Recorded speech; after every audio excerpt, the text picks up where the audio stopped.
Olá, amigos! Estamos no início de mais um programa, Estação Enem, com a tua prova se aproximando. Hoje você terá a Biologia com o professor Wagner. Eu quero que você aproveite todos os momentos. Não esqueça que você também pode resgatar as demais aulas que você, porventura, tenha perdido lá no Grupo Rosana Bastos, na página do Facebook, tá bom? Então vamos começar essa aula de hoje. Fala galera do Estação Enem, eu sou o professor Wagner Souto de Biologia. A gente está aqui para mais uma aula importante para esse grande processo do Exame Nacional do Ensino Médio. Obrigado, professora Rosana Bastos, obrigado a você pela audiência e vamos que vamos para frente. Hoje a gente vai falar nesta primeira aula aqui sobre Charles Darwin, o maior nome da história da biologia, o cara que criou a teoria da seleção natural. E o que costuma cair no Enem sobre Charles Darwin?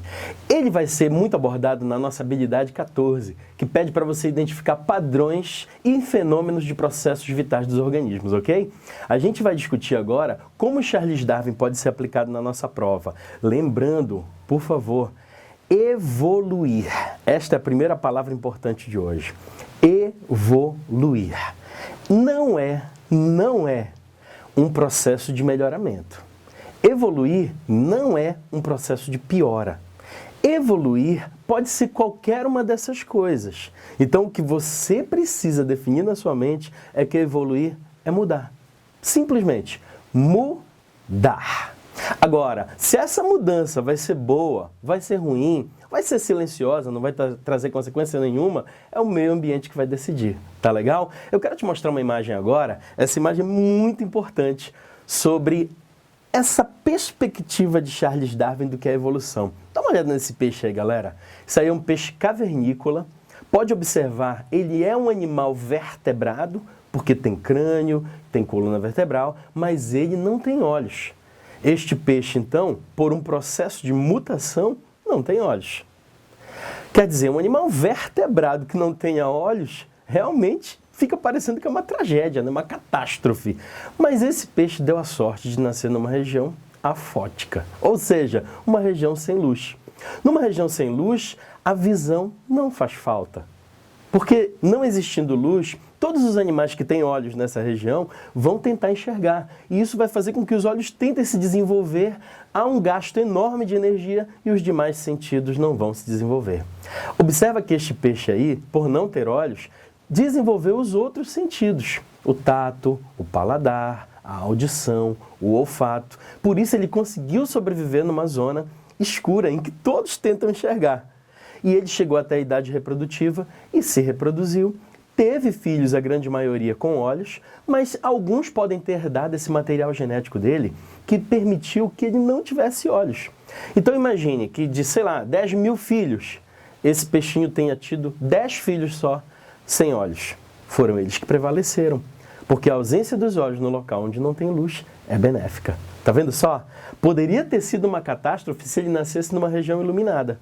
Aí sim, ele não teria olhos, os outros animais teriam olhos e ele seria uma presa fácil. Talvez fosse eliminado em poucos minutos. Sacou?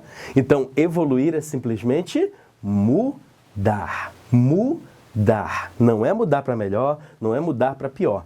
Quem vai decidir se essa mudança foi boa ou não é o meio ambiente. Ok? Agora dá uma olhada nesta outra imagem aqui, ó. Também é um peixe de uma zona afótica, só que percebe que ele tem uma coloração bem forte, bem avermelhada, certo? Ali mais ou menos perto da aurícula, do ouvido. O que acontece? Ele é um macho e essa coloração bem avermelhada aí seria um atrativo sexual para a fêmea no momento da reprodução. Quer dizer, isso denota pra gente que esses peixes já tiveram olhos.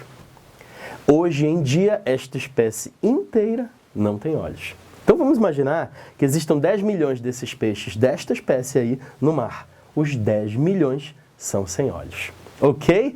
Isto é evolução. E só para fazer um paralelo aqui, por exemplo, ó, hoje em dia você está andando em casa e tal, vai à cozinha beber água à noite e você vê uma baratinha andando ali na cozinha. Pode notar que as baratas de hoje em dia são muito velozes, porque houve um processo de seleção natural. As baratas lentas morreram. As chineladas, sandalhadas, sapatadas, o que mais você quiser imaginar aí. e as baratas velozes foram as que sobreviveram e deixaram descendentes, ok? Então, hoje em dia, elas são muito velozes, mas não porque elas quiseram mudar para ser velozes, é que as que já eram velozes foram as que sobreviveram. O mesmo raciocínio, infelizmente eu vou precisar falar sobre isso, é sobre o mosquito que transmite a dengue, por exemplo, o Aedes aegypti. Este mosquito já foi mais lento no passado, mas para não levar mais aquelas palmadinhas, os mosquitos velozes, então, foram os que sobreviveram, os lentos não sobreviveram e hoje em dia, acreditem, em 5 minutos um mosquito pode picar até 20 pessoas. É por isso que, às vezes, numa rua, várias pessoas pegam dengue ao mesmo tempo. Justamente porque o mosquito prefere sugar um pouquinho de sangue de uma pessoa e antes dele levar um tapinha, já vai para outra pessoa. Então não dá tempo da pessoa reagir. É um mosquito que desenvolveu uma boa característica evolutiva, ok? Então é assim que a evolução vai se processando. Não existe intenção, tá ok? O processo de evolução não é intencional, ele é ocasional. Dá uma olhada, por favor, nessa imagem clássica também aqui, ó. Esta imagem aí foi descrita pelo próprio Charles Darwin no século XIX. Só que essa imagem não fala do século XIX, fala do século XVII, fala do século XVIII. A primeira, você está vendo ali uma árvore, um tronco de uma árvore, na sua esquerda aí na tela, nós temos um tronco de uma árvore e ele tem muitas regiões brancas. Isso são líquens, que são fungos misturados com algas que sobrevivem aí nos troncos, né? Eles querem a umidade que fica da chuva e querem a luz também, por isso que eles preferem estar nas regiões um pouquinho mais altas das árvores. Pode notar que tem uma mariposa aí escura em cima desses líquens brancos. Ela está bem visível. Os predadores no século XVII, lá numa cidade chamada Manchester, na Inglaterra, observavam com maior facilidade esta mariposa escura. Imagina, ela é escura e está tentando se camuflar no tronco de uma árvore que está branco praticamente por causa dos líquens. Mas veja que abaixo, está circulado aí para você, está bem destacado, tem uma mariposa clara. Essa mariposa clara está bem camuflada. Então o que aconteceu? A população de mariposas claras aumentou muito porque ela passava despercebida pelos predadores e a população de mariposas escuras caiu. Mas antes que elas entrassem em extinção, elas foram salvas por um processo que foi culpa nossa, a Revolução Industrial do século XVIII. E a Inglaterra, como foi berço dessa Revolução Industrial, teve um processo chamado de melanismo industrial, que é quando as chaminés das fábricas liberavam muita fuligem, aquele carbono ali queimado naquela cinza, né, que sai nas fumaças. Isso enegreceu os troncos das árvores com o tempo. E aí, adivinha, a mariposa escura que antes era evidente, agora da segunda imagem lá, ficou mais escondidinha. E a mariposa clara, que está um pouco acima, agora na imagem à sua direita, ela está evidente, porque os troncos ficaram enegrecidos. Ah, Wagner, cadê os líquens que estavam aí, que deixavam os troncos brancos? Morreram, porque eles são sensíveis à poluição. Em biologia, a gente costuma dizer que eles são bioindicadores de poluição. Ou seja, árvores que têm muitos líquens provavelmente vivem em ambientes pouco poluídos. E árvores com muitos líquens vivem em ambientes muito poluídos. Você pode notar que uma árvore que está no quintal da sua casa, né, se o seu quintal é bem arborizado, tem bastantes líquens. Agora, uma árvore que esteja, por exemplo, no canteiro central de uma avenida muito movimentada, recebe tanta poluição que os líquens morrem. Né? Para fazer essa observação que você vai perceber uma diferença muito grande entre a quantidade de líquens na árvore no quintal da sua casa e na avenida movimentada, beleza? A segunda imagem mostra então que as mariposas escuras ficaram em vantagem a partir dessa poluição. E até hoje essas mariposas ainda aparecem nas nossas casas, ok? Muito bom. Percebe, gente? O processo adaptativo não é intencional. Eu repito, não é intencional. O meio ambiente vai modificando e vai selecionando aqueles que já estão com características adaptáveis mais fortes, tá? Agora eu queria passar para uma parte mais delicada da tua prova, para a gente ir caminhando para o final desta aula. Olha só, gente. Existe um caso que foge um pouco da seleção natural clássica. E se esse caso cai no Enem, pode puxar o tapete de muita gente, tá legal? Que é o efeito gargalo de garrafa. O efeito gargalo de garrafa, para mim, é uma das coisas mais importantes que a evolução pode te cobrar agora. Por quê? O Enem, ele sempre busca um aspecto muito interessante de cobrança dos seus itens. Qual é? Ele cobra repetidamente alguns itens, até que o estudante aprenda. Quando ele percebe lá, o INEP percebe que já há muitos acertos em determinados assuntos, aí aquele assunto já dá lugar para outro assunto que mereça ser mais explorado. Então, Como Charles Darwin já foi muito cobrado, eu queria mostrar para ti agora o efeito gargalo de garrafa, que está um pouco à margem disso. Imagine o seguinte, tu tens aí uma garrafa aparecendo nessa imagem, a garrafa que está em pé, a primeira garrafa da tua esquerda para a tua direita. Ela está com bolinhas amarelas e azuis. Imagine que sejam animais da mesma espécie que estejam aí, mas um está no padrão amarelinho e o outro está no padrão azul e está mais ou menos equilibrado.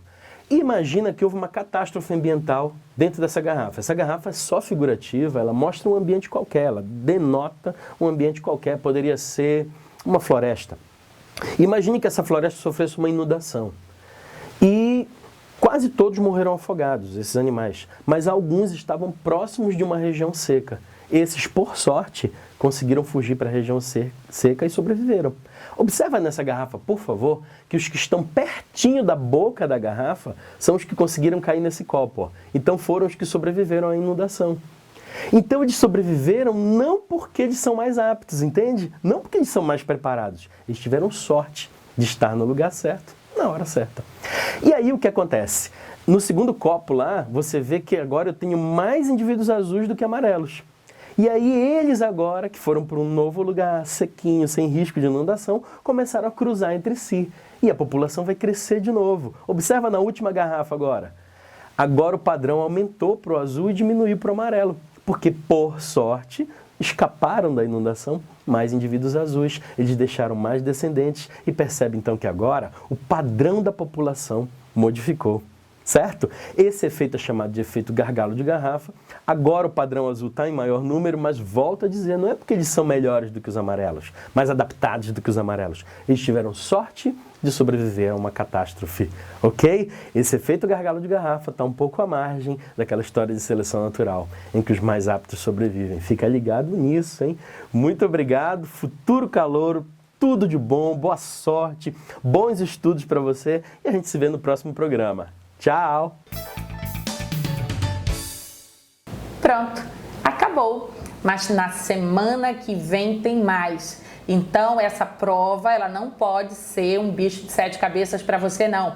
Você já viu que é fácil aprender com a melhor equipe. Nós temos aqui a melhor equipe do estado do Pará à sua disposição. Aproveite, meu vestibulando, e aí a gente aguarda a tua aprovação. Na semana que vem tem mais.